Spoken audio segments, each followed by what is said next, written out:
Magsisimula ang ating kwento kung saan sa kalagitnaan ng gabi. At makikita naman natin ang isang binata na ating bida. At makikita naman natin na labis nang nanganginig ang kanyang katawan sa labis na pagod. Kahit na ganun hindi pa rin siya nagpakita ng konting takot kahit na nahaharap siya sa matinding panganib. Ngunit nakalapit na sa kanya ang isang ferocious beast na nagpapalabas ng kuryente sa kanyang katawan. Agad naman itong sumugod sa kanya. Ngunit agad naman niya itong naiwasan sa kanyang pagtalon. Sambit naman ng ating bida. Ang bagay na iyon, ito daw ang kanyang nakita sa mga alaala niya na isang mabangis na hayop. Ayon sa mga alaala na nakuha niya, ito ay isang planeta na tinatawag na Blue Star, taong 2200, lumitaw ang mga space rift sa buong mundo, kung saan lumabas ang hindi mabilang na malalakas na mabangis na hayop. Ang mabangis na mga hayop ay hindi kapani-paniwalang makapangyarihan at nagdulot ng mapangwasak na pinsala sa sangkatauhan. Sa panahon ng paghaharap sa mga mabangis na hayop, natuklasan ng ilang tao na maaari silang sumipsip ng isang mahiwagang sangkap na tinatawag na yuangki mula sa pagpatay sa kanila. Sa pamamagitan ng pag-asimilasyon ng sangkap, nagawa nilang baguhin ang kanilang sarili at makakuha ng hindi pangkaraniwang mga kapangyarihan. Ang mga individual na ito ay tinatawag na mga mandirigma o martial practitioner. Sa tulong ng mga mandirigma, ang tao ay nagtatag ng mga base ng kaligtasan sa loob ng mga kaparangan na nakikipaglaban sa mga mabangis na hayop. Hindi niya inaasahan na sa nakaraang buhay niya, ay namatay siya sa kamay ng mga zombie. Nagising na lang siya at natagpuan ang kanyang sarili na nalipat sa mundong ito na puno ng mga mandirigma at mabangis na hayop. Subalit nanlaki naman ang kanyang mata. Dahil sumugod ulit ang ferocious beast sa kanya, ngunit nasalag naman niya ito gamit ang kanyang hawak na punyal. Wika pa nito, ang mabangis na nilalang na ito ay nagtataglay ng katangian ng isang malakas na kuryente kung ito ay dumikit sa kanya, maaari nitong masira ang kanyang laman. Ngunit makikita naman natin ang ating bida na nahihirapan na ito at hindi na niya kaya pang salagin ang ferocious beast. At ilang sandali pa ay agad naman umiwas ang ating bida dahil hindi na niya kinaya pa ang lakas nito. Bumangga naman ang ferocious beast sa puno na sanhi ng pagsabog nito. Habang pinagmamasdan ito ng ating bida, ang ferocious beast na ito ay natabunan ng mga kahoy dahil sa pagsabog na naganap. Nakita naman ito ng ating bida na pagkakataon at siya agad na umatake para paslangin ang beast. At ito'y nagpakawala ng ilang slash. Ngunit napatigil naman ito na pagtanto ng ating bida na hindi kayang patayin ng mga ordinaryong sandata ang mabangis na hayop na ito. Bukod dito, ang mga tila hindi nakakapinsalang pag-atake na ito ay nagpaubos ng lahat ng kanyang lakas, at higit pa dyan, ang katawan na ito ay walang likas na talento para sa cultivation.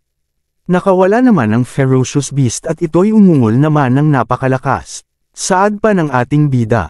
Kaya't nagdala lamang siya ng isang maikling talam at nakipagsapalaran sa wilderness mag-isa. Ang magdala ng katulad nito para sa pangangaso ay halos katumbas ng paghahanap ng kamatayan. Subalit sa pagkakataong ito ay bahagyang nakalapit na ang ferocious beast. At makikita naman sa mukha ng ating bida, na ito ay puno ng determinasyon para mapatay ang beast na ito. Saad pa niya, ayaw niyang mamatay, simula nang kinuha nito ang kanyang bagong katawan, sisiguraduhin niyang mabubuhay siya ng maayos. Ang tiyan ay hindi natatakpan ng mahabang balahibo, at ang siksik na agos ng kuryente ay hindi ibinubuga mula sa lugar na ito. Tiyak na ito ang vital point ng halimaw na ito, mabuhay o mamatay, ang lahat ay nauuwi sa welga na ito. At agad niyang hinanda nito ang kanyang punyal para sa kanyang counter-attack na gagawin. At ilang sandali pa ay tinamaan sa ulo ang ferocious beast na sanhi ng pagkamatay nito. Subalit isang individual ang dumating at sa kanyang ginawang atake ay agad nang namatay ang beast gamit lang ang isang suntok. Nabigla naman ang ating bida sa pangyayari dahil hindi nito inaasahan ang pagdating ng taong ito. Ito ay isang babae na may naglalaki ang mga kahon, at agad naman na nagsalita ito, at tinawag niya ang ating bida sa pangalan nito na Chungu, at bilasan daw niyang umalis sa lugar na ito. Ngunit napaisip naman ng ating bida. Siya ay, ang kanyang childhood friend ng orihinal na host, sa pangalang Chen Zimi. Bigla naman nito naalala ang kanyang nakaraan. Ang dalawang bata ay may magandang relasyon, paano kung ayusin nila ang isang pakikipag-ugnayan para sa kanila? Wika naman ni Chen Zimi kay Chungu. namatay ang mga magulang niya at ang mga magulang din nito sa ekspedisyon ng Pangangaso, at sa ngayon sila na lang ang natitira sa isa't isa sa mundong ito. At sinabihan niya si Chumo, na may mga mabangis daw na hayop na may dalang kayamanan na makakapagpabago sa pangangatawan ng isang tao, kaya na daw niya na nang manghuli ng mga mabangis na hayop mag-isa, at talagang nagagawa niya ng paraan para makuha nito ang likas na talento. At iniabot nito ang hawak niyang karne. Ngunit hindi naman ito kinuha ni Chumo at kanyang hinawi ito para mahulog ito sa sahig ang karne. Sumagot naman si Chumo at sinabihan niya si Chen Zimi, na hindi na daw niya kailangang magpanggap na mabait, at hindi daw niya ito asawa. Kung hindi dahil sa pagyaya ng mga magulang niya sa kanyang mga magulang na manghuli, buhay pa sila. Parang hindi pinahahalagahan ng orihinal na may-ari ang pag-aalaga at konsiderasyon ng kanyang nobya sa kanya. Minsan hindi nakikilala ng mga tao ang mga biyayang mayroon sila sa kanilang buhay. Ngunit napahawak naman si Chen Zimi sa kanyang noo at ito ay nahihilo. At nakita naman ito ng ating bida. Ang katawan ni Chen Zimi ay nakararanas ng labis na pagkapagod mula sa nakaraang niyang pangangaso at ito'y nahihilo at ito'y natamba. Ngunit agad naman siya sinalo ng ating bida at napasabi na lang ito sa pangalan ni Zimi kung ayos lang ba siya. Siya ay malubhang nasugatan, tila siya ay nagsagawa ng isang mapanganib na misyon at nakatagpo ang orihinal na may-ari sa wilderness. Nang hindi nakatanggap ng paggamot, siya ay lumabas upang iligtas siya. Sambit pa nito sa kanyang isipan. Siya ay matagal nang hindi nakakausap ni Chen Zimi. Ngunit agad naman na hinawakan siya sa balikat at sinabing ayos lang daw siya. Sambit pa nito, kapag namatay ang isang violet lightning ferret, naglalabas ito ng pabango na tanging mga miyembro lang ng sarili nitong uri ang makakakita. Agad naman itong tumayo, at sinabi na lang nito, tinatawag ang kanilang uri para sa kanilang paghihiganti, dapat mabilis nang umalis sa lugar na ito ang ating bida para daw sa kanyang kaligtasan. Ngunit kinabahan naman ang ating bida at sinabihan niya si Chen Zimi kung ano daw ang ingay na yun. At biglang dumating ang ilang mga ferocious beasts sa kanilang harapan. At ilang sandali lamang ay agad silang umatake ng sabay-sabay. Subalit hindi naman natakot si Chen Zimi at siya ay naghanda para sa kanyang counter-attack. At ilang segundo pa ay tuluyan nang nakalapit ang mga ferocious beasts at sa pagkakataon na ito ay handa na rin si Zimi para sabayan ang mga ito. At makikita naman natin ang lakas ng pagsabog ang naganap matapos ang kanilang atake.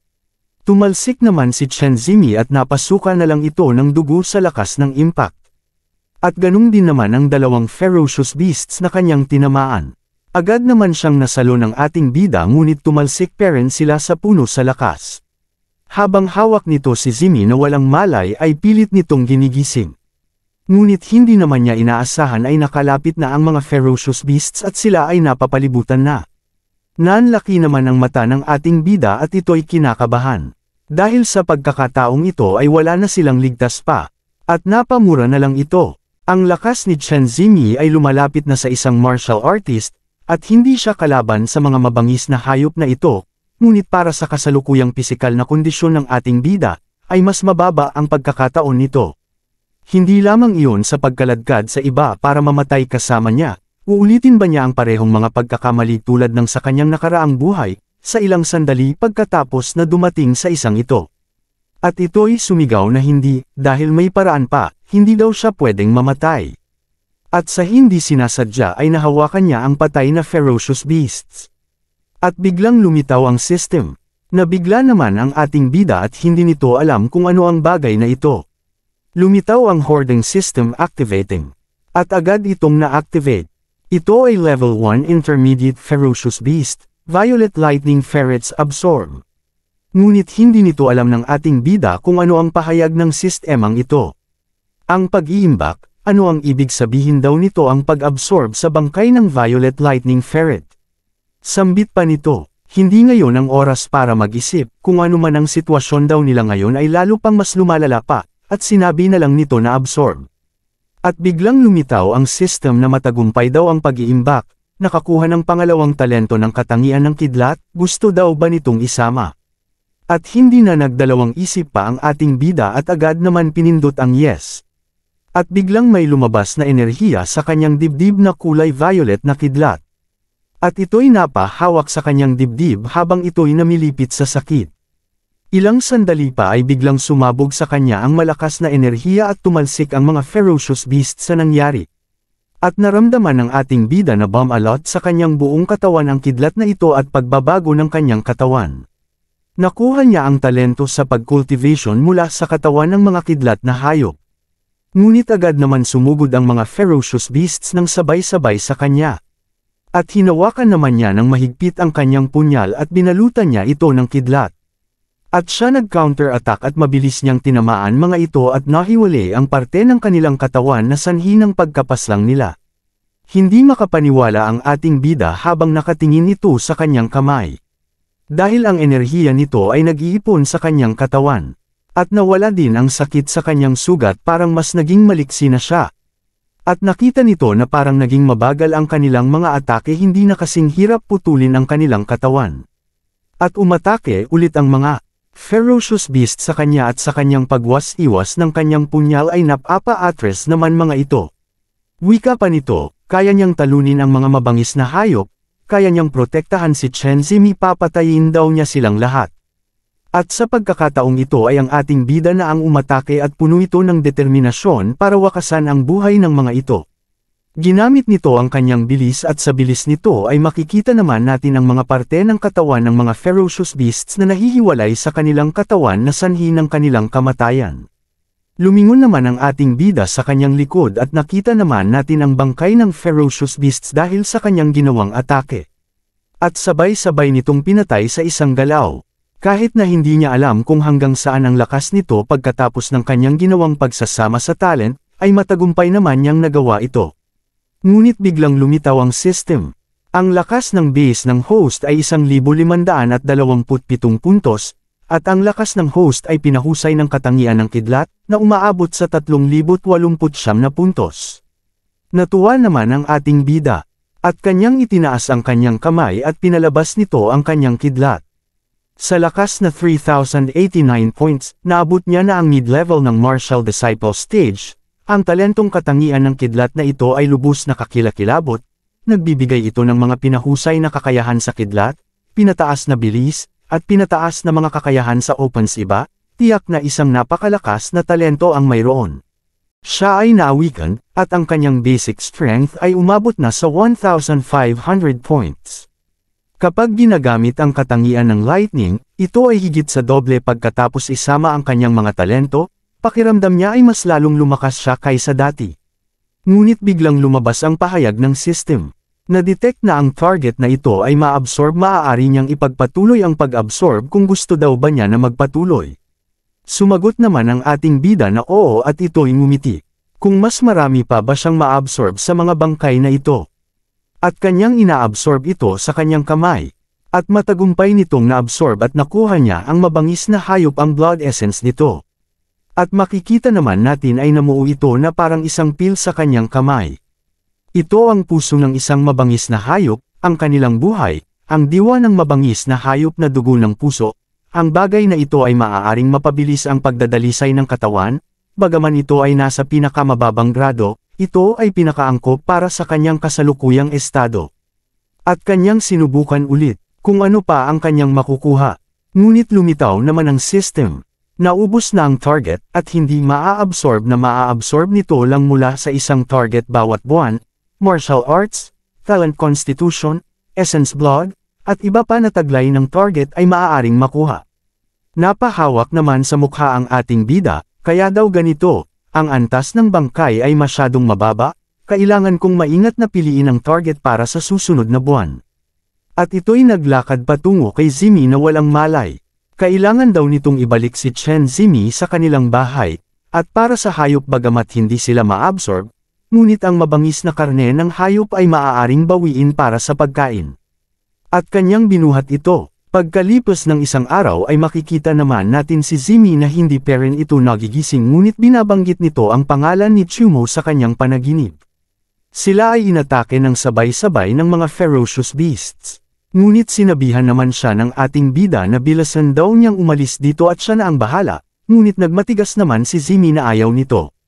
At biglang sinakmal si Chumo sa kanyang braso at ito ay nilimutak ng ferocious beasts. At nakita naman ni Zimi ang pangyayari at ilang sandali lamang ay kanyang sinigaw ang pangalan ni Chumo. At bigla itong nagising sa kanyang pagtulog at ito'y pawis na pawis. Napahawak naman ito sa kanyang ulo dahil sa biglaang pagbangon nito. At nakita naman siya ni Chumo na gising na habang hawak nito ang mangkok. Wika pa nito, ang sopas ay handa na sa ilang sandali, pagkatapos ay maaari na daw silang magsimulang kumain. At makikita naman natin ang mga pagkain sa lamesa na talagang nakakatakam. Agad naman lumapit si Zimi. At sinabihan niya si Chumo kung siya ba ang nagluto sa kanilang pagkain. Dagdag pa nito, kahapon daw kung siya din ba ang nag-utos sa kanya dito sa kanilang bahay.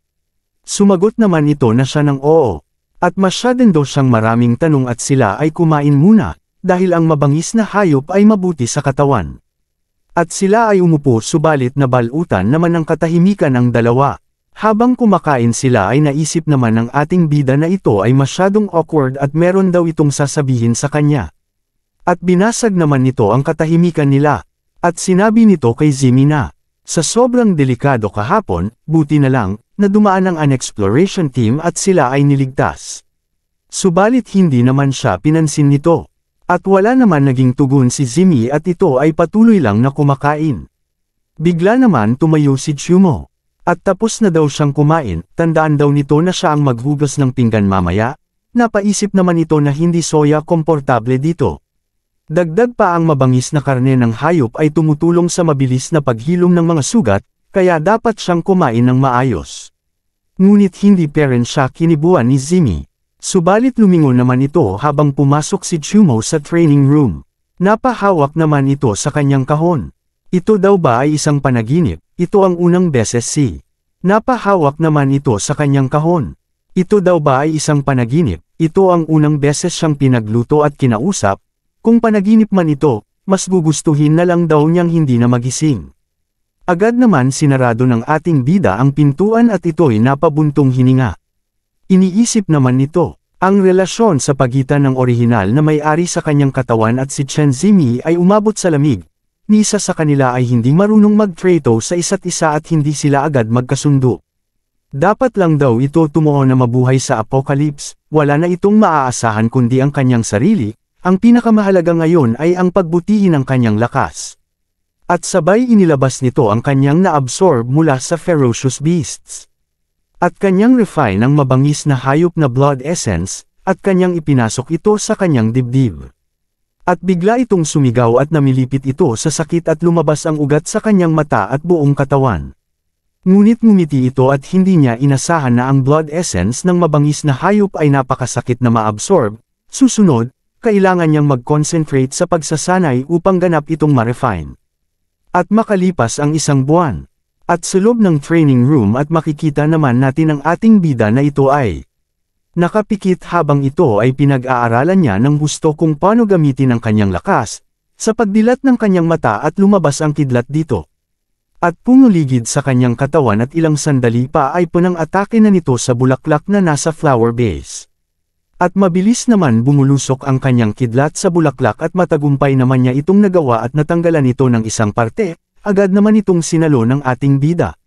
Sa kanyang pagsarado ng kanyang kamao ay sinabi nitong, ang lakas ng pag-atake ay hindi masama ngunit ang kontrol ng kapangyarihan ng Arco ay nangangailangan ng karagdagang pagsasanay, ang mabangis na hayop na asensya ng dugo ay ganap na na-refine at na-absorb, at tanong nito kung gaano na daw siya kalakas ngayon.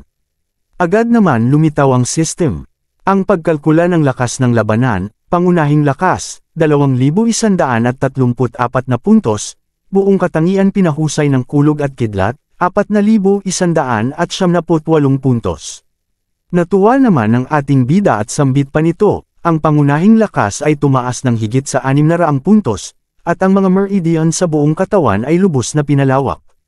Hindi bababa sa 400 puntos ng pagpapahusay ay nagmula sa mabangis na hayop na kakanyahan ng dugo lamang, at hindi ito masama.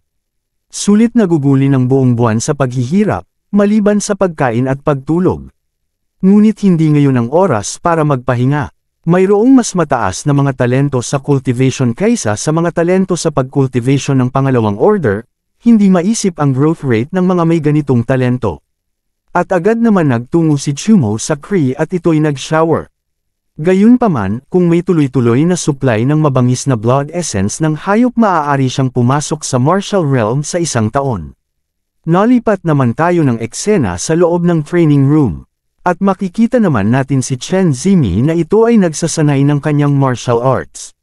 At sa kanyang pagsuntok sa test machine, ito ay napagod ng husto, at inaanti nito ang kanyang resulta ng kanyang combat power, at ilang sandali lamang ay lumabas na ito ang kanyang combat power ay umabot sa 8,364. Wika pa nito, may natitira pang isang buwan bago ang mga pagsubok sa pangangaso sa akademya, at hindi daw sapat ang kanyang lakas na ito. Ang dalawang ulong python ay isang grade 2 intermediate ferocious beasts.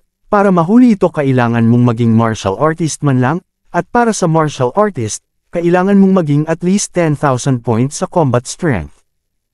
At napatingin naman ito sa kanyang kamay, dahil malayo pa ang kanyang lakas. At naalala nito kung paano inatake si Chumo ng ferocious beasts. At hindi naman ito pumayag na hanggang dito na lang ang kanyang antas. At kailangan daw nitong maabot ang martial realm. At sinabi nito na maghintay lang ang ating bida at isusurprise niya ito. Ang maalamat na dalawang ulong python heart na maaaring magbago ng kanyang pangangatawan, babawi daw siya para sa kanya. Nalipat naman tayo ng eksena, sa lungsod ng Luyang security-based commercial area, at makikita naman natin ang ating bida na ito ay naglalakad. At maririnig din natin ang mga sigaw ng mga nagtitinda ng mga item. Ang pinakahuli sa grade isang earth na lumalamon ng mga insekto. Ang bronze level martial arts skill, nagbebenta ng mura. Isang grade isang superior beast, wind chaser wolf, para sa 3 milyon.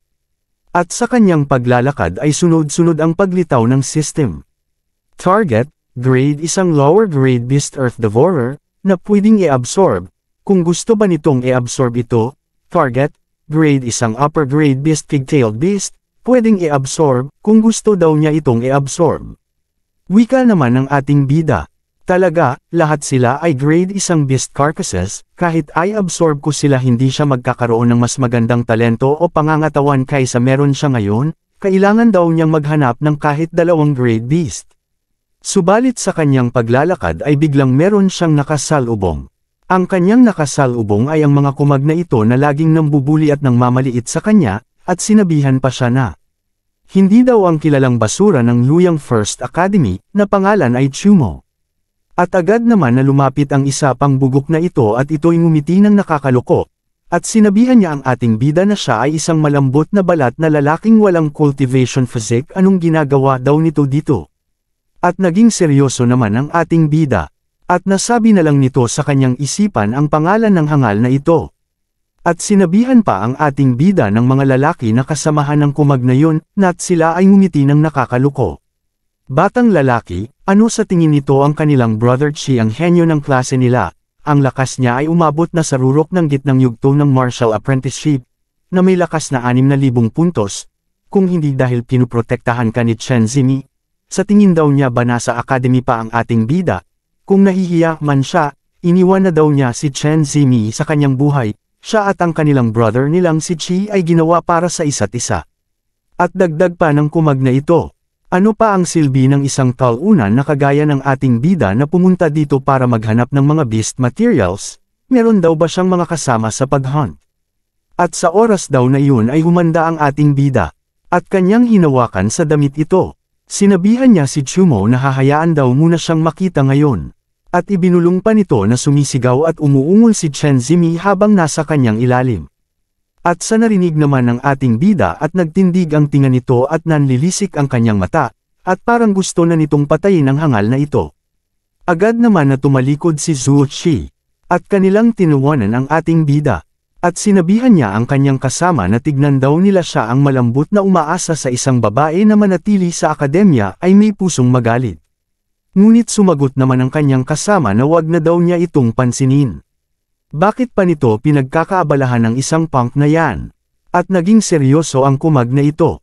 At sa paglipas ng isang buwan, kung mayroon daw siyang mga kasamahan at isama daw niya mga ito at sila ay makilahok sa kompetisyon sa paghunting sa akademya. Ngunit napuno naman ng galit ang ating bida, na gusto daw siyang patayin ng hangal na ito, at kailangan daw nitong magpalakas ng mabilis. At halimaw daw muna ang kanyang unahin na patayin para sa kanyang paglakas, para harapin ang Zuochi. Hindi rin ito magagawa na gumamit ng grade 2 na mabangis na hayop bilang isang hordeng target. Ito ay dapat na hindi bababa sa isang grade 3. At nagpatuloy ulit sa paglalakad ang ating bida. Ang grado ng mabangis na hayop na ibinebenta sa merkado ay masyadong mababa, ang grade 3 beast ay karaniwang wala kahit saan. Napahawak naman ito sa kanyang mukha. At may kailangan daw siyang gawin sa ngayon. Subalit nakita naman niya ang 3 tao na tumatakbo. At sinabi nila na, ang mga The Wind Chasers ay bumalik na, at sila nakapatay ng makapangyarihang grade 3 beast. At narinig naman ito ng ating bida kaya ito ay nabigla dahil ito ang kanyang hinahanap. At makikita naman natin ang malaking ferocious beasts na nakasakay sa karwahe. Nagsaad naman ang ibang tao, na ito ay isang dragon sa Earth. Hindi ba iyon ang halimaw na sumira sa hilagang bahagi ng base? Nasa middle rank na daw ito ng grade 3, at marami ng martial artists ang pinatay nito, at kahit isang master martial artist ay nilamon nito. Nagsaad naman ang lalaki, na ito ang Wind Chaser Squad, at naramdaman naman ng ating bida kung gaano kalakas ang mga ito kahit nasa malayo siya. Nagawa talaga itong patayin ng Wind Chaser team, kaya dapat nakapasok na ang Wind Chaser Captain sa middle stage ng Martial Master. Napakalakas ng kanilang team Wind Chaser, at ang kanilang kapitan, Wind Chaser, ay nasa gitna na ng Martial Master, at may kakayahang manghuli at pumatay ng grade 3 beast. Ngayon ay naghahanap sila ng isang miyembro ng koponan na isang late martial artist at mas mataas. Kung mayroon silang talento ng katangian, maaari mong ibaba ito ng masyadong maagang martial artist, paggamot, at saad naman ang mga tao. At ito daw ay napakahusay at gusto din nila sumali sa kanilang team. Ngunit makikita naman natin ang ating bida at biglang lumitaw ang system sa kanyang harapan. Nagpahayag ang system na ang target nito ay ang grade 3 intermediate beast Earth Dragon Beast, at gusto daw ba nitong i-absorb ito. At ngumiti naman ang ating bida na gusto nitong i-absorb ito. Dahil sa buwan na ito ay ito ang kanyang magiging target. Nagsaad naman ang lalaki na, first time niyang makakita ng grade 3 beast, kung pwedeng hawakan daw ito. At pumayag naman ang lalaking nagbabante. At ito naman ang pagkakataon ng ating bida para sa kanyang gagawing pag-absorb. At ilang sandali lamang ay tuluyan nang lumapit ang ating bida at sabay sabing absorb sa kanyang isipan. At sa kanyang ginawa ay nabuo sa kanyang kamay ang dilaw na enerhiya na siya lang ang nakakakita. At ilang sandali pa at tuluyan na nga niya itong na-absorb at namuo sa kanyang kamay ang maraming enerhiyang ito. At agad naman siyang umalis habang itinago nito sa kanyang damit. At biglang lumabas ang system. At siya ay matagumpay sa kanyang pag-absorb na intermediate cultivation physique accurate. Dapat daw siyang magpatuloy sa pagsasanib nito. At agad naman siyang sumang-ayon dito. Pagkalipas ng ilang oras ay nakauwi na nga ang ating bida sa kanyang tahanan. At siya ay nasa training room kasalukuyan ngayon, at siya ay nakatingin sa kanyang kamay at pinagmamasdan nito ang nakuha niyang enerhiya mula sa Ferocious Beast Dragon. Halos doon na handang simulan ang pag-refine nito. At sigurado hindi siya mabibigo sa isang intermediate cultivation physique mula sa isang grade 3 beast, ngayon na ang oras. At kanyang ipinasok ito sa kanyang dibdib. At ito ay nagsimulang sumigaw at namimilipit sa sobrang sakit, at umabot pang nagkadurog ang kanyang buto. Siya ay patuloy pang sumigaw at nagsilabas na ang kanyang ugat sa buong katawan nito. Nararamdaman nito ang init na kumakalat na enerhiya sa kanyang puso. At makikita natin ang kanyang mga buto. Sa bawat break at restructure ay nagpapataas ng lakas ng kanyang katawan ng husto. Paulit-ulit hanggang sa magbago ang katawan. At ilang sandali pa ay tuluyan na niya itong na-absorb, at naramdaman nito ang maraming enerhiya sa kanyang katawan. At sabay mulat nito ng kanyang mata, at kanyang sinubukan ang kanyang kasalukuyang lakas nito ngayon. At naramdaman niya na mas lalo siyang bumilis at ito'y natuwa. At sa kanyang pagsarado ng kamay nito at kanyang tinipon dito ang kanyang enerhiya at nabuo dito ang malakas nitong enerhiya. At kanyang pinang-atake ito sa combat machine. At isang malakas na pagsabog ang nangyari at nasira ito sa lakas nitong suntok. Hindi naman ito inaasahan ng ating bida, na ganon kalakas ang kanyang suntok. Natuwa naman ito, dahil hindi ito masama para sa intermediate cultivation physique, Ang pagsasagawa nito ng isang beses ay magbibigay sa kanya ng higit na kapangyarihan kaysa sa nakuha niya mula sa pagsasanay nito 10 beses bago. Ang isang mahusay na talento ay talagang gumagawa ng isang magandang pangangatawan upang mailabas ang buong potensyal. Lumitaw naman ang system. Kalkulado ang halaga ng labanan, pangunahing lakas ay umaabot ng 2,659 pounds, pinahusay na katangian lakas. Pinahusay na lakas ng kidlat. At umabot ito sa 5,270 pounds. Ngumiti naman ang ating bida. Ang basic ay tumaas ng buong 500 pounds at ang kanyang cultivation ay masyadong mabilis na umuunlad. Kung magpapatuloy ito, sa loob ng isang buwan, tiwala ako na ang aking max strength ay maihahambing sa late martial apprentice at least. Sa pagsapit ng kompetisyon sa paghunting ng universidad, dahil gusto daw siyang patayin ni Zhou Qi, bago daw siya mapatay ni Zhou Qi ay uunahin na niya ito. Nalipat naman tayo ng eksena. At makalipas ng isang buwan, na at matagumpay naman ang ating bida na napatay nito ang kumagna si Zhou Qi. At kanyang nakuha ang kakayahan nito at kanyang nerefine ito. At sa pagmulat nito ng kanyang mata, at bigla itong tumalon, at ito'y tumakbo ng mabilis, na pagtanto nito na lalo siyang bumilis. Sa bilis nito at hindi na natin makita. At makikita na lang natin ang bakas ng enerhiya at may kasama itong malakas na hangin. Natuwa naman ang ating bida. Dahil ang kanyang katawan ay parang sumanib sa hangin, ang bilis nito ngayon ay tumaas ng mahigit 3 beses kumpara dati. Maging ang control at liksi ng katawan nito ay gumanda. At ginamit nito ang puno para sa kanyang pagliko at ito ay bumalik. At ilang sandali pa ay tuluyan na itong nakabalik. At ito bumagsak sa lupa kung saan nandun si Zhou Qi na wala ng buhay. At kanyang nilapitan ito, gaya ng kanyang inaasahan sa talento ng katangian ng hangin, napakalakas nito, iniisip nito kung ano pa ang maaari nitong kolektahin. At sa paglapit ng kanyang kamay ay lumabas ang enerhiya dito. At ilang segundo lang, ay nakuha nito ang isang libro na isang martial skill, bronze level martial skill, wind piercing blade. Hindi lang kaya ng pag-collect ng system ang mga talento at pangangatawan, kundi pati na rin ang kasanayang natutunan ng mga patay habang nabubuhay. Ang hoarding system na ito ay masyadong makapangyarihan. Ang unang premyo para sa pagsubok na ito ay isang bronze level na martial skill. At kanyang ipinasok ito sa kanyang dibdib. At sa kanyang pagpikit. At pinakiramdaman nito ang mga kasanayan. Ng wind piercing blade, may 3 level, kung matututunan niya ito ang unang level. Maaari niyang takpan ang kanyang blade ng isang layer ng blade light, at sa ikatlong antas, ito ay halos solidong blade light. Ngunit ngumiti naman ang ating bida, na si Zhou Qi ay dapat nasa unang antas lamang, ang kanyang talam ay bahagyang kumikinang, ngunit ang kapangyarihan nito ay hindi na maliit.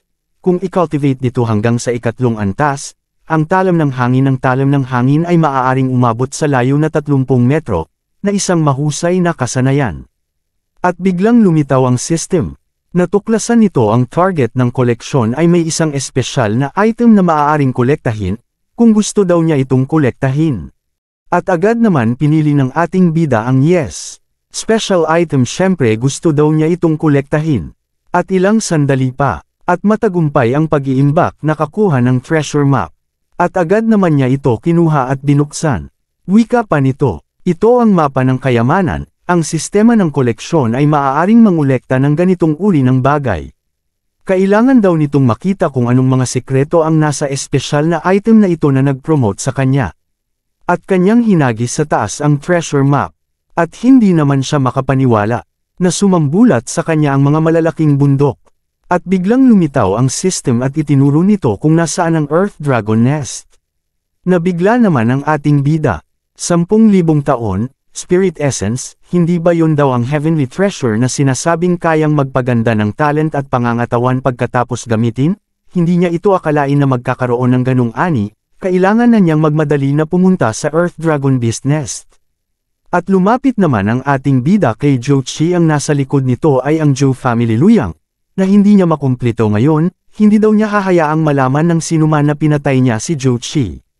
At medyo matagal na rin siyang nandito. At nakaisip naman ang ating bida. At ito'y ngumiti na parang demonyo. Itatapon daw nito ang bangkay ni Zhou Qi at hahanapin ang likidong Yuan Lingbi, at maghanap ng lugar na mapagpahingahan. Bago iyon, tingnan daw nito kung ano pa ang mayroon sa katawan nito, hindi maaaring sayangin ito. Sa pagsapit ng gabi at makikita naman natin ang malaking butas sa puno. Sa loob nito ay makikita naman natin ang ating bida na may hawak na tumbler. At ito ang tinatawag na Yuanlingbi liquid. At sa bawat patak nito sinasalo ng ating bida. Sambit pa nito. Ito ay napakalaking pugad pero ang Yuanlingbi liquid na makukuha nito ay kalahating tumbler lang. At kanyang inilabas ang kanyang lahat na nakolekta. Sa pinakamaraming masusuportahan siya nito sa loob ng 10 araw ng pagkukultivate, kasama ang Yuanlingbi liquid. Nakakuha siya ng 21 bote ng mabangis na dugo ng hayop ngayon, kung saan 6 na bote ang nakolekta mula sa nagngangalit na higanteng oso, mga bote mula sa kaklase na pinatay nito, at 1 bote mula sa iba pang mabangis na hayop. Ang nakakapagtaka ay walang dala si Jochi maliban sa kutsilyo at bag. At kanyang kinuha ang maliit na bag. Ang bag na ito ay medyo parang mabangis na balat ng hayop. Kung saan, noong una nitong nakita si Jochi ngayon, wala siyang kutsilyo sa kanya. Saan niya nakuha ito maaaring sa maliit na bag ito? Subukan niyang mag-inject ng yuangqi sa maliit na bag na ito. At sa kanyang pagbukas ay biglang lumiwanag ito at lumabas ang enerhiya. At sumambulat sa kanyang harapan ang nilalaman ng maliit na bag. Natuwa naman ang ating bida sa kanyang nakuha. Ito ay talagang isang storage bag, halaga ng pamilya Joe. Ito ay marahil isang bagay na kayang bayaran ng ordinaryong martial artist. Ito ay isang yuan stones, ang dating may-ari ay kasing mahirap, at ngayon, kailangan niya ng yuan stones. Mayroong hindi bababa sa 600 piraso ng mababang uri ng yuan na mga bato dito, kasama ang 12 bahagi ng mabangis na dugo ng hayop, 3 sa mga ito ay umabot sa 2nd antas.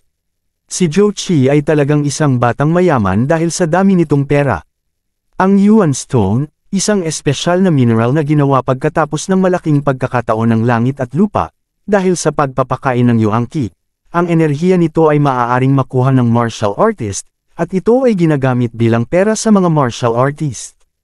At agad nitong kinuha ang nasa ibabang mga item at kanyang inilagay ito sa lamaking storage bag. At ilang sandali lamang at kanya nang ibinalik ito sa dati. Ngunit natuwa naman ang ating bida. Dahil ang bagay na ito ay hindi mailantad, sa isang maliit na lugar tulad ng Luyang Base, walang masyadong mga tao na kayang bayaran ito. Ngayon, subukan muna niya ang epekto ng Yuanlingbi liquid. At kanyang binuksan ito, at hindi na ito nagpaligoy-ligoy pa at agad niya itong ininom. Sa kanyang pag-inom ito ay ramdam nito sa kanyang dibdib. Ganap na naiiba mula sa matinding sakit kapag kumukuha ng mabangis na dugo ng hayop. At makikita naman natin ang resulta na naghilam ang kanyang mga sugat. Para itong mainit na agos na dumadaloy sa katawan, pinapakalma ang bawat maliliit na sugat. Sa huling patak ng Yuanlingbi liquid, at sabay pagdilat ng kanyang mata, at kanyang tinignan ang kamay nito, sa isang maliit na subaw lamang ng Yuanlingbi liquid, ang mabangis na dugo ng hayop na karaniwang tumatagal ng 3 araw upang ganap na maabsorb ay maaaring maabsorb sa loob ng ilang oras. Kung maaari siyang magkaroon ng walang katapusang supply ng Yuanlingbi liquid, maaari kong ubusin ang mabangis na dugo ng hayop ng walang limitasyon. Ngunit ngumiti ang ating bida at sabay inilabas nito ang isang liquid na nakalagay sa bottle. Ipagpatuloy nito, bago ay explore ang Earth Dragon business pagkaraan ng madaling araw, kailangan niyang pagbutihin ang kanyang sarili hanggat maaari. At agad naman itong naglakbay. Ayon sa sistema, ang pugad ng dragon sa lupa ay dapat nasa unahan. At ilang sandali pa ay nagbigay ng abiso ang system na siya ay bumaba sa lupa dahil dito na ang direction nito. At agad naman itong bumaba. Wika nito eto na, mukhang masusing inimbestigahan at nalinas, at hindi dapat umasa ang karaniwang tao na makakahanap ng kayamanan dito. Ang pamilya Joe ay talagang makapangyarihan, nagawa nilang itago ang mga pahiwatig, sa ilalim ng ilong ng pangkat ng investigasyon. At agad naman itong pumasok sa loob ng kuweba. At napagtanto nito na ito ay isang medyo malalim na butas na naglalakad pababa ng higit sa 2 minuto, at hindi pa rin daw siya nakakarating sa dulo. At biglang lumitaw ang system. At ito ay nag-abiso at magtungo daw ito sa kanang pader. Agad naman lumapit ang ating bida sa pader at kanyang hinawakan ito. At sa paghawak nito may isang bagay na hindi maipaliwanag kung ano ito na parang isang portal, sambit naman nito. Ito ba ay isang hadlang na ginawa ng tao, o ito ay natural na nabuo? Hindi niya inaasahan na ang sistema ng pag-absorb ay magagawang masira ang mga hadlang na talagang mahusay. At hindi na nagdalawang isip pa ang ating bida at agad itong pumasok at matagumpay naman ito sa kanyang ginawa. At sumambulat naman na sa kanya ang maliit na bagay na lumiliwanag. At ito ang essence na kanyang hinahanap sa treasure map. Ito ay ang tinatawag na 10,000 years essence. Agad naman itong nilapitan ng ating bida ang maliit na bagay na nasa itaas. Tinanong nito kung ano ito, na ito ba ay isang 10,000 years essence. Naniwala naman ito na totoo kung saan muling isilang ang mga kayamanan ng langit at lupa ay may mga espiritong sama-sama sa kanila, itatabi daw muna niya ito pansamantala, at pag-aralan niya ito sa tamang oras. Agad din naman ito lumapit sa essence at kanyang sinuri ito sa kanyang kamay. Kung ano daw ang sinasabi ng libro tungkol dito, na ibabad daw ang kanilang katawan dito kapag nahanap ito ng tao. Ngumiti naman ng parang demonyo ang ating bida at ito ay natuwa. At ito'y sabik na alisin ang kanyang mga damit at parang bata itong tumalon sa 10,000 years essence. At sa kanyang pagtalon dito ay agad siyang nag-cultivate. At nakaramdam ito ng kakaibang pakiramdam na parang ito ay napakabigat at napakalungkot, parang ang buhay at kamatayan na damdamin ng mga nilalang, na nanirahan sa lupaing ito sa loob ng 1,000 taon, ay nakapaloob dito, at lahat ay nagsasama-sama, sa makapangyarihang puwersa na puno ng palaban na espiritu at bumubuhos sa kanya. Mabigat ito, may madugong amoy, ngunit walang katapusan. At kanyang iminulat ang mata nito, at ito'y agad na umahan, ngunit biglang hindi nito inaasahan. Kung ano ang nangyayari, ang katangian ng hangin, tila ganap na sumama sa kanyang katawan, at ang bigat ng kanyang katawan ay halos hindi maramdaman, at biglang lumitaw ang system. Pag-detect ng mga katangian ng host, pangangatawan, advanced cultivation physique, talento, superior thunder attribute talent, superior wind attribute talent. Natuwa naman ang ating bida sa pahayag ng system, wika nito. Karapat-dapat itong maging asensya ng 10,000 taon, na-absorb nito ang 4 na bote ng dugo ng hayop kagabi, ngunit nadagdagan lamang ang kanyang pangunahing lakas ng 500, ngunit ngayon, ang kanyang cultivation physique at talent attributes ay direktang na-upgrade ng isang level. Kahit na ang 10,000 taon na essence ay epektibo lamang sa unang pagkakataon na gamitin ito, mas mahusay na mangolekta ng ilan para sa backup, ang natitira ay ibang tao na nakatakdang pumunta dito sa hinaharap. At inilabas nito ang isang bottle at nilagyan niya ito ng essence. Natuwa naman ang ating bida. At may 3 araw pa ang natitira sa paglilitis, dapat daw niyang subukan na makarating sa susunod na antas, bago matapos ang kanilang pagsubok. At makalipas ng 3 araw at dumating na ang tamang oras sa kanilang pagbalik dahil ito ang pagtatapos ng kanilang pagsubok. At makikita naman ang tagapang-asiwa at ang mga ibang participants na nagsilipitin na sila para irehistro ang kanilang mga nakolekta. Nagsaad naman ang maliit na lalaki, na si Mei Guangtao ay nakakuha ng 13 points, at si Yuan Heiniin ay nakuha rin na 6 points, at si Kui Ning ay nakakuha ng 21 points, at si Liu Che ay nakakuha din ng 19 points. Nagsaad naman ang lalaki na asul ang buhok na hindi na daw masama ang kanyang nakuhang puntos. At wika din ng isang lalaki na may bandana sa ulo, na mayroon siyang 67 puntos, baka makuha niya ang second place. Nagsaad naman ang kanilang mga senior, na ang first place ay dapat si Zhou Qi, at tiyak na lalabas siya sa lalong madaling panahon. Sumang-ayon naman ang isa na tama siya, walang mas mahusay kaysa kay Zhou Qi sa pagkakataong ito. Ngunit may isang individual na paparating. At napalingon naman ang isang lalaki dahil hindi nito inaasahan, na ang dumating na ito ay si Chumo na ating bida. At sinabi ng lalaki ay, nakalabas ng buhay sa wilderness ang ating bida. Ngunit naging seryoso naman si Chumo at dumiretso na ito na may kumpiyansa sa sarili. Pagkalapit nito ay sinabihan niya ang dalang senior na iparehistro daw nito ang kanyang score. Agad nitong nilapag ang kanyang bag at kanyang binuksan ito. Subalit nananatiling walang kibo ang dalawa habang pinagmamasdan nila ito. Nabigla naman ang lalaking nakasalamin. Hindi ito makapaniwala, dahil sa dami nito. Ngunit natapos na din ang kanyang kasama sa pag-compute ng mga nakolekta ng ating bida. Ito ay umabot ng 103 points. Ngunit sa kabilang dako, ay hindi naman makapaniwala ang ibang participants sa nakuha ng ating bida. Wika nila ito ay umabot ng 103 puntos kung paano ito posible, at sinabihan siyang mula sa basurang katulad niya, baka may naabutan siya at dinampot lang ito. Subalit sa kanilang kaalaman, ay nanggaling ito sa mga kumag na kumakalaban sa ating bida kaya nakuha niya mga ito. Ngunit sumigaw naman ang kanyang senior na tapos na ang oras, at dito na daw nagtatapos itong student hunting trial. Subalit nag-aantay naman ang dalawa. Na darating pa si Zhou Qi, dahil tapos na ang kanilang hunting trial hindi pa rin ito lumalabas, nagsaad naman ang isa na baka siya ay napalaban. Wika pa ng isa na siguradong pinulot daw ng ating bida ang mga materyales ng mabangis na hayop na kanyang nakalaban.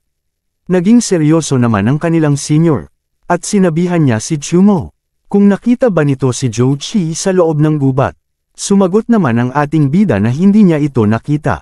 Ngunit hindi naman naniwala ito, dahil hindi daw siya nagsasabi ng totoo, kung gayon saan daw niya nakuha ang lahat ng mga materyal na hayop na ito. Naging seryoso naman ang ating bida, at sumagot na lang ito na syempre nakuha daw niya mga ito sa kanyang paghunting. Agad naman lumapit ang kasama nito at siya ay pinakalma, at sinabihan niya ito na, bagamat nakakaawa si Zhou Qi, imposibleng patayin siya ni Chumo gamit ang sarili nitong kakayahan. At agad naman naniwala ang kanilang teacher, sa kasong iyon, ipinapahayag nito na ang unang nagwagi sa pagsubok sa pangangaso na ito ay si Chumo na ating bida. Subalit hindi naman matanggap ng ibang participants ang naging resulta ng kanilang hunting trial. Ipinahayag naman ng kanilang teacher na, ibibigay ang reward sa trial sa academy, dito daw ay delikado dahil napatay dito si Zhou Qi, kaya hindi sila magtatagal dito. Sumakay na daw silang lahat at babalik na sila agad sa lalong madaling panahon.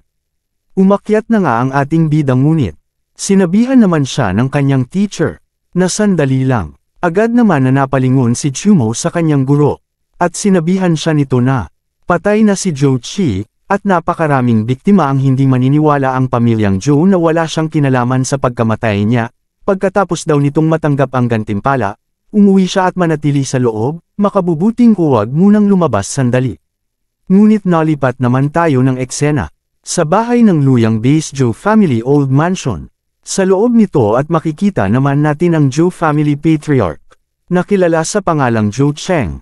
Habang hawak nito ang isang tigre, nakarating na sa kanya ang balita tungkol sa kanyang anak.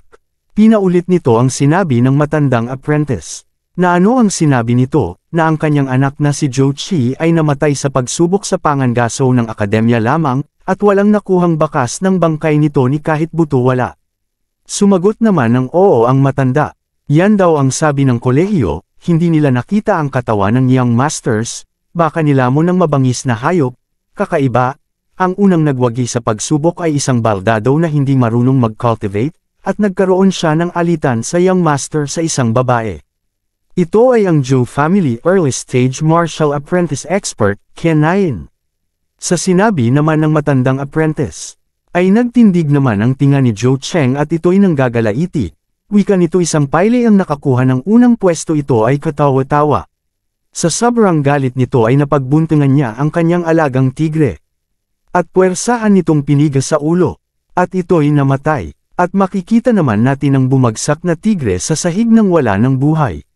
Ngunit sinabihan naman siya ng matanda na master huminahon daw siya. Wika pa ni Zhou Cheng. Kung may nangyaring masama, baka may isang demonyo doon, at dalhin daw nito dito ang ating bida kung talagang may kinalaman ito, dapat nasa kamay niya rin ang sekretong kayamanan na hiniling nito kay Zhou Qi na hanapin ito. Nalipat naman tayo ng eksena, at makikita naman natin ang malaking building. Sa loob nito ay nakauwi na rin si Chen Zimi. At may dala itong, ayuda mula kay Mayor. At agad naman niyang hinanap si Chumo. Ngunit sa oras na ito wala ang ating bida. Nakita naman nito ang pagkain sa lamesa at sabay inilapag niya ang dala nitong ayuda, napabulong naman ito. Simula nung araw daw na yun, araw-araw na siyang nagluluto ng pagkain, iba talaga sa dati. Bago daw siya kumain mag-training muna ito dahil 1 month na lang bago ang school-wide hunting competition. Kailangan niyang umakyat sa realm ng martial artist. Mauna, at manghuli din ng abdo ng ahas ng 2 ulong python. Subalit na enbigla naman ito dahil nakita nito ang mga bakas sa kahoy. Siya ay napaisip ito ay tulad ng marka mula sa mga electric burn, kung kailan ito nangyari. Nalipat naman tayo ng eksena, sa abandoned area on the outskirts of the base. At biglang lumitaw ang system.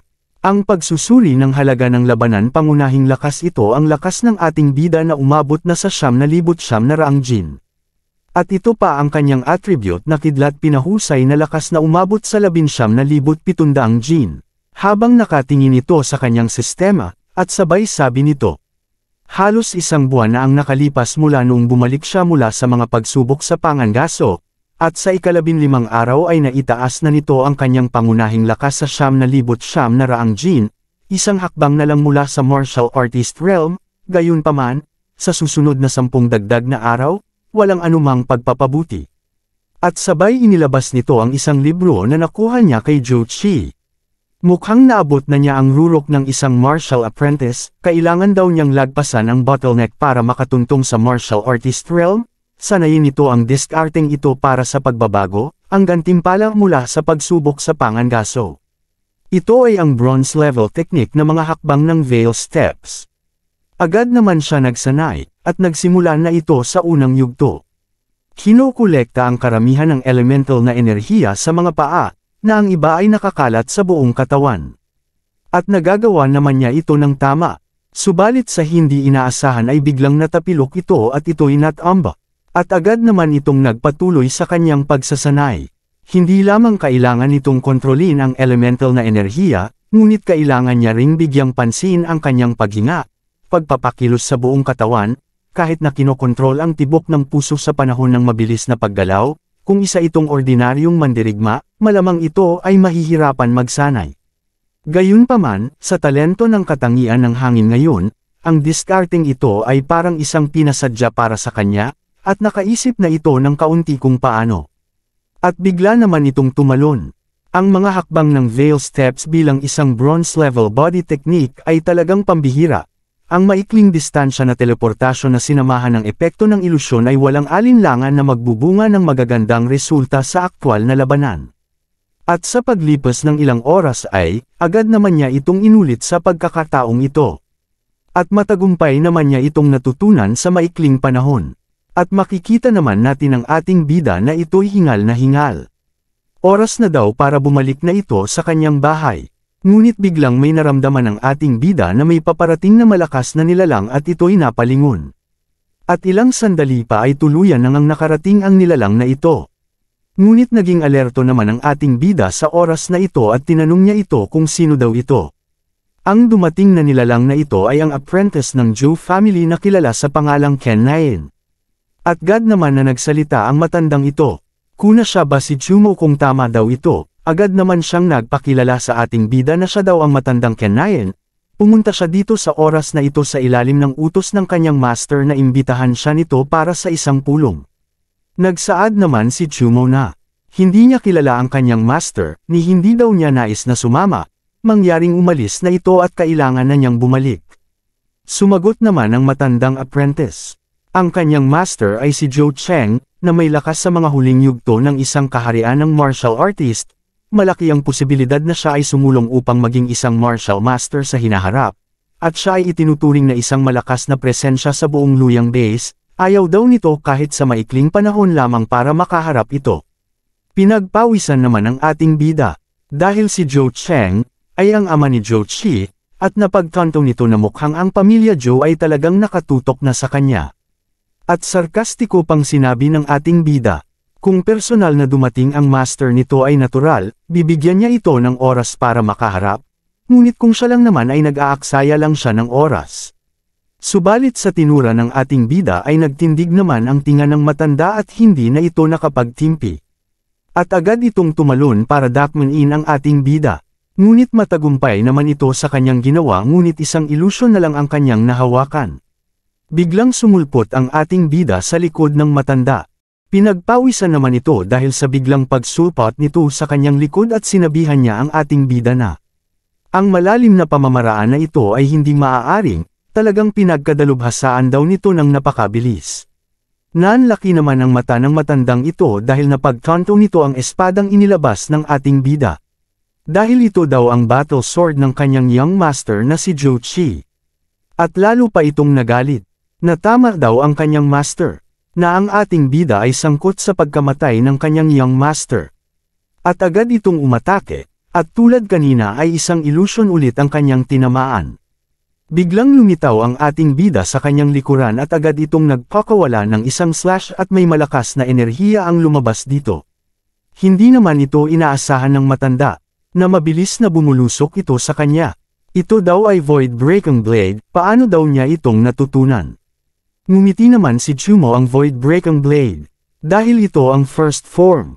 Subalit ginamit naman ng matanda ang kanyang teknik at agad nitong napawalang bisa ang ginawang atake ng ating bida. At ginamit ng matanda ang kanyang Crimson Hawk Claw, at isang hugis ibon ang namuo sa kanyang enerhiya. At sinabihan pa nito si Chumo na, bakit parehas sila ng young master nito sa swordsmanship, at ano ang ginawa daw nito sa kanyang young master? At agad itong sumalakay, ngunit sumagot naman ang ating bida. Kung gusto daw nitong malaman, ay magkita na lang daw sila sa lupa para tanungin siya ng personal. At nagpakawala ito ng kanyang counter-attack. Sa lahat ng pinapamalas ng ating bida na teknik ay nagugulat naman ang matanda. At sinabihan siya nito, na nagtataglay daw siya ng parehong talento ng katangian ng hangin gaya ng kanyang young master. Paano magiging mas malakas ang kanyang Void Breaking Blade kaysa sa kanyang young master? At huhulihin daw siya nito at ito'y tatanungin. At ilang sandali lamang ay tuluyan ng nagtama ang kanilang mga atake. Naging seryoso naman ang ating bida. At wika nito sa kanyang isipan. Early stage ng martial artist realm strength, talento ng katangian ng apoy, sa karamihan ay katamtaman, ang kanyang talento ay tumaas na sa superior, at ang kanyang konstitusyon ay umabot na sa mataas na antas, hindi siya nararapat katakutan. Ngunit nahihirapan naman ang matanda, na sirain ang panang-atake sa kanya, subalit ginamit nito ang kanyang kamay para atakehin ito. At makikita naman natin na nagtagumpay naman ito na mawasak nito ang ginawang atake ng ating bida na Blade Waves. At nakalapit na ito ng bahagya sa ating bida at sinabihan niya ito, na ito na daw ang kanyang katapusan. Ngunit sa oras na ito ay kalmado lang si Chumo habang hinaantay nito na makalapit pa ito ng bahagya. At sa pagkakataong ito ay ang tamang oras na hinaantay ng ating bida at agad nitong pinakawalan ang kanyang kidlat sa kamay nito. Kanyang dinakma ang mukha ng matanda na labis itong kinabahan na hindi nito inaasahan na may ibang kakayahan ito. At wala nang nagawa pa ang matanda kundi tanggapin ang kanyang kapalaran at agad siyang ibinaon ng ating bida sa sahig ng napakalakas na may kasama itong malakas na kidlat. At makikita naman natin ang nakahandusay na matanda na walang ng buhay, matapos magtamo ito ng matinding pinsala. Wika naman ng ating bida. Ang isang early stage ng martial artist realm ay walang pagtatanggol sa kanya. Ang kanyang kasalukuyang lakas ay dapat na maihahambing sa mid-stage o kahit na late-stage martial artist realm, gayunpaman. Tinarget siya ngayon ni Zhou Cheng, malaki ang posibilidad na gagawa siya ng aksyon laban sa ating bida. Ilang taon na ang nakalipas mula nang siya ay tumuntong sa huling yugto ng kaharian ng martial artist, natatakot daw siya na hindi pa niya ito malalabanan ng patas sa ngayon. Gustong umakyat ang ating bida mula sa martial apprentice patungo sa martial artist realm sa lalong madaling panahon. Maaaring kailanganin na makipagsapalaran ng malalim sa lugar ng wilderness at lampasan ang kanyang mga limitasyon sa mga labanan.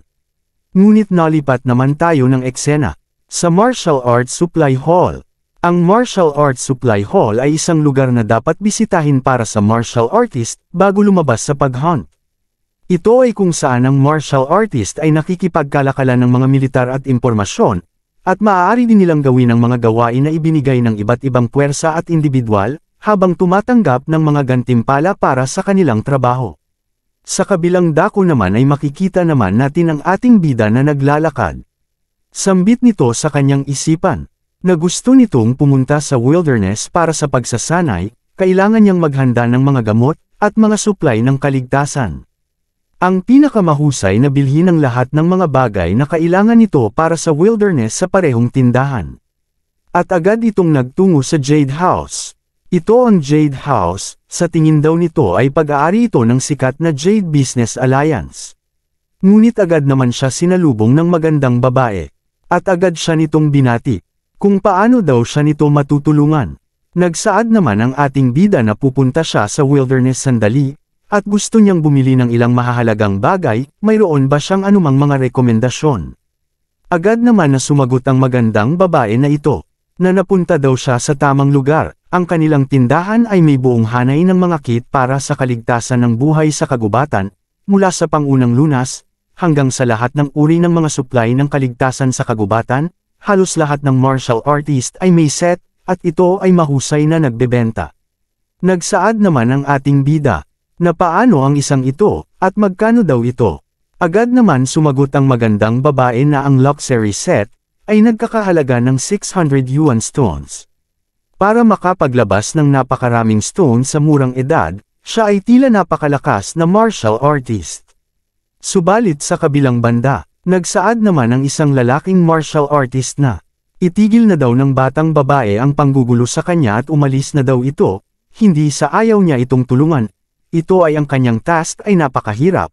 Ang dalawang ulo ng python ay isang level 2 medium ferocious beast, mga kinakailangan kahit man lang sa lakas ng mid-level martial artist. Ngunit nakikiusap ang batang babae na ito sa kanya, at ibibigay daw nito ang itlog ng beast at lahat ng primordial stone. Subalit tinangihan pa rin siya nito at humanap na lang daw siya ng ibang martial artist. Nalulungkot naman ang batang babae dahil ni isa walang tumatanggap sa kanyang task. Nagsaad naman ang mga taong nakakakita sa kanya na nawalan siya ng mga magulang sa murang edad, at pagkaraang ampunan ng ilang taon, nagkasakit din ang nag-ampon sa kanya. Ang lunas sa kanyang sakit ay ang puso ng dalawang ulo ng python ngunit ito ay isang level 2 medium ferocious beast, na maglalakas loob na pumunta doon. Kung marami siyang pera, maaaring mayroong intermediate o mas mataas na antas na eksperto sa martial artist, na handang gawin ang kanyang task, ngunit ang mayroon lamang siya ay isang mabangis na itlog ng hayop na hindi mapipisa ng higit sa 10 taon. Subalit sa kabilang banda, napahawak naman sa mukha ang ating bida, at napaisip ito. Ang level 2 medium ferocious beast, sa kasalukuyang lakas niya ngayon, hindi imposibleng hamunin ito. Naaalala nito na ang tirahan ng dalawang ulo ng python ay nasa Dashu Mountain, na kung saan ay ang kanyang destinasyon sa oras na ito. Ang maliit na batang babae ay tahimik na nakakaawa, kung makakatulong daw siya gagawin niya ito. At hindi na nagdalawang isip pa ang ating bida at kanyang nilapitan ang batang babae. At tinanong niya ito kung available pa ang kanyang task. Agad naman sumagot ang batang babae habang ito'y umiiyak, at matamlay nitong sinabi na ito ay available pa rin, at sinabihan siya nito kung kanyang tatanggapin ang kanyang task. Ngumiti naman ang ating bida at hinawakan niya ito sa ulo. Agad naman nagpasalamat ang batang babae na may labis itong tuwa.